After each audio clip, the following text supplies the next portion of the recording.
Hey y'all, I'm Dr. Aaliyah, and this is another episode of And I Should Care Because, the podcast where we talk about higher ed policy changes and all the things, and I help you navigate those changes one news story at a time. So make sure that you look at the description box below and check out the link that I've posted. I sometimes post other goodies there too, resources, you get it. Today's topic, we're talking about graduate school.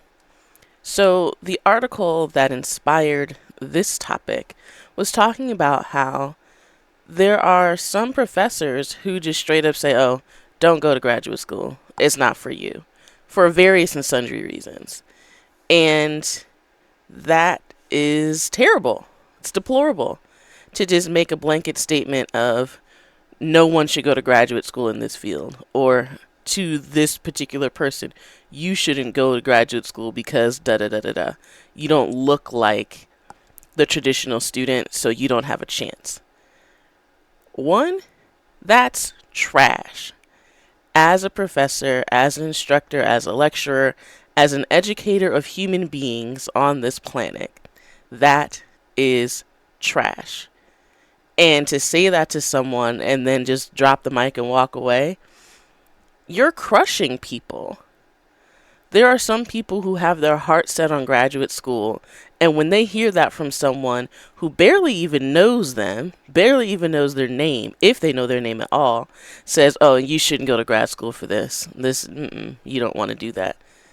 You're crushing people's hearts, minds, souls, and that is deplorable. Unfortunately, it happens way too regularly. And so in the article, this person is saying some of the same things that I feel, but I'm going to tell you a little bit more than that. Not just, hey, faculty shouldn't say that, but I'm going to tell you why you should consider graduate school. Let's reverse some of that negative energy. Is graduate school for everyone? No. I don't know that undergraduate schools are for everyone. It's for probably more people, but we all don't fit in the same neat little box. With that said, graduate school can be for a lot more people. And it does not have to be this, club that only a select few people get into.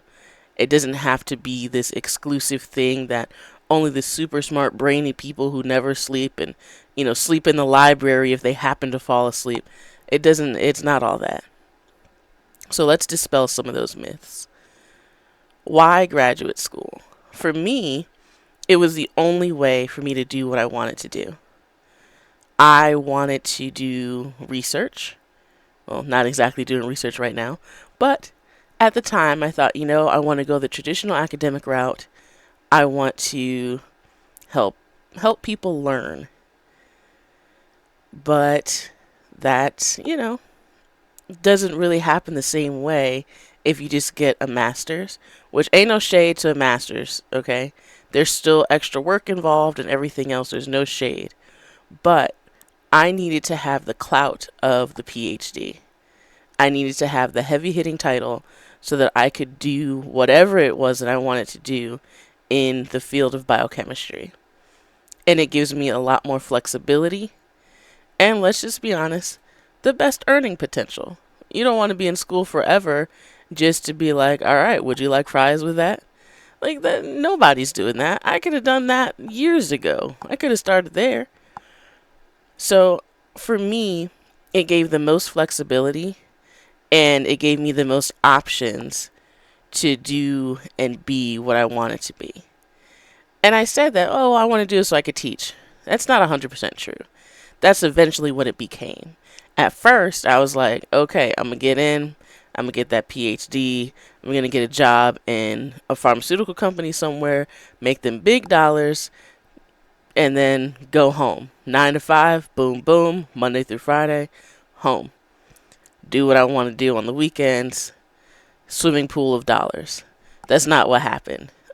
Maybe one day we'll talk about that. But I couldn't get away from teaching. I loved mentoring students. I loved having students in the lab.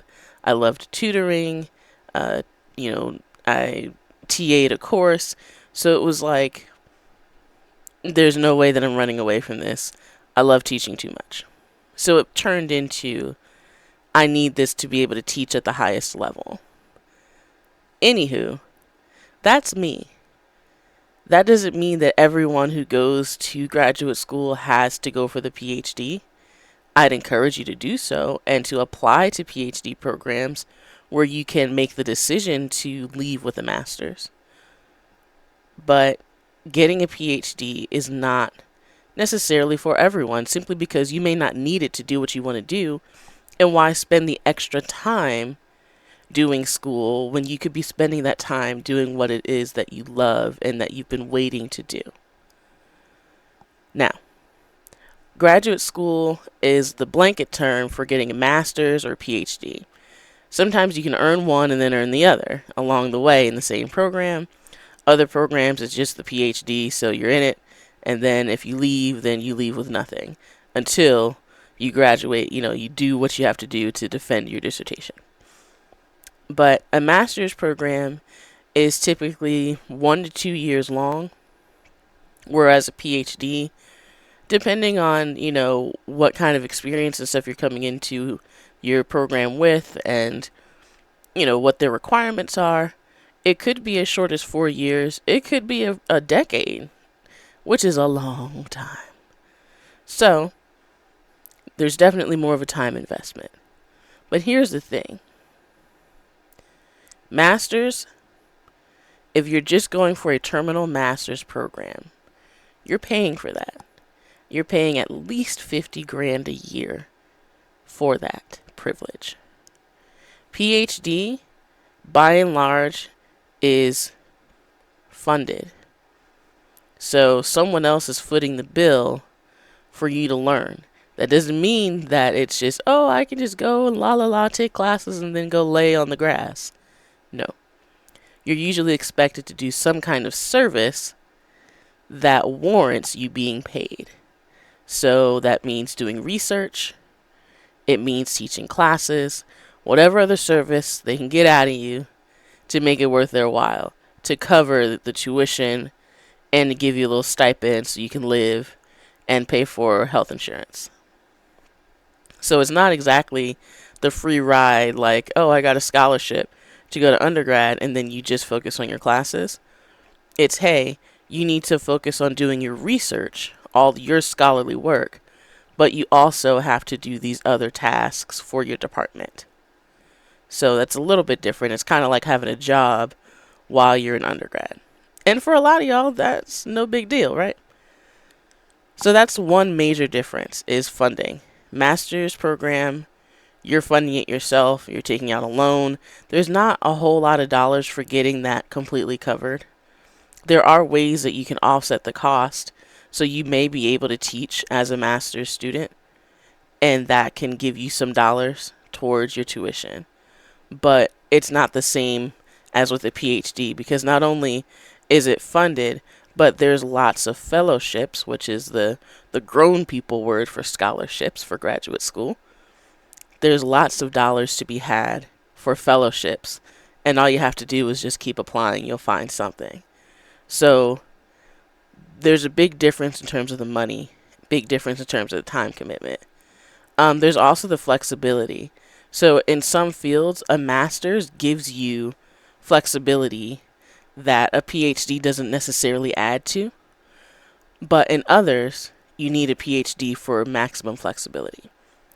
And what that is really, specific to your discipline. And it really matters what you want to do. So again, a master's may make more sense for you. A PhD may make more sense for you. Or it may make more sense for you to just graduate from undergrad and then go to some kind of a work experience. All of those things are fine. But the purpose of this podcast is just to say, hey, graduate school is an option for many more people. You don't have to, but don't feel like you can't. Just because you don't have a 3.8 GPA and you did all of the volunteering and, you are a foster pet parent, and you don't have to have this laundry list of things. You just have to demonstrate that you are strongly motivated, self-motivated, that you are an avid learner, and that you can adapt, you know? Those are some of the big things that you need to do as a graduate student, whether it's master's or PhD.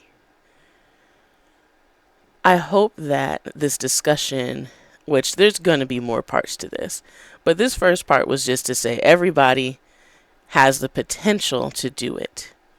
It's just a matter of whether or not it's going to be helpful for you long term. That was the goal of this. But we'll dive deeper into why graduate school and the differences between master's and PhD and those kinds of things along the way. So this is just the first part in a series, just to get your feet wet a little bit and to help, again, combat that negativity. Because sometimes professors talk out the side of their neck and they don't know just how much damage they're doing. So I want to encourage you today that sometimes people say things and they really don't know what they're talking about. So you need to have a good sense of self, and you need to have a strong shield to protect you from the things that people say, willingly, unwillingly, knowingly, unknowingly, that shoots arrows, darts, all the things at your heart and your mind. And you really need to be careful to take care of that shield, pour into it. So the shield is your family, your friends, the people and things that surround you that give you joy, that help keep you grounded, that help remind you of who you are and what you're capable of, the talents and gifts that you have, what you have to offer to the world. You know, all of those things kept into perspective. That's what your shield is. So you need to make sure to top up your shield, polish your shield, make sure that if it gets a dent, that you buff it out, you know?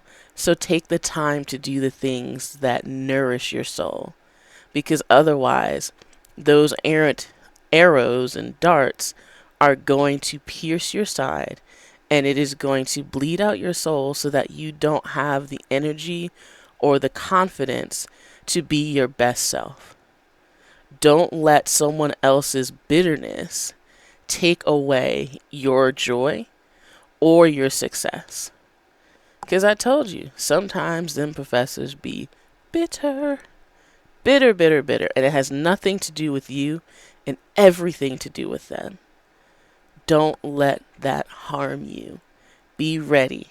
Know who you are. Know your worth. Have a mentor or an ally that you can talk to that can help put things into perspective. With that said, we're going to stop here for this part. And I want to know your experiences. Has someone said something sideways to you?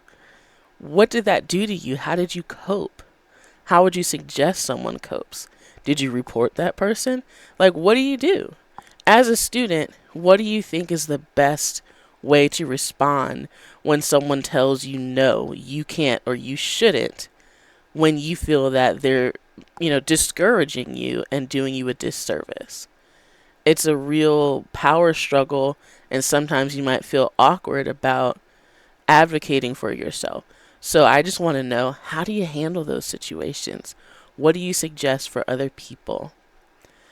As always, I love the comments. I want to hear them. Well, I can't really hear them, but you know what I mean. I want to read them so I hear them in my head.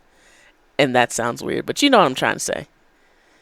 If you like this content, then give it a thumbs up, subscribe, share, all the things, and make it a good day. Make it a good day for you. Try to make it a good day for someone else. And I hope to see you back here soon. Bye.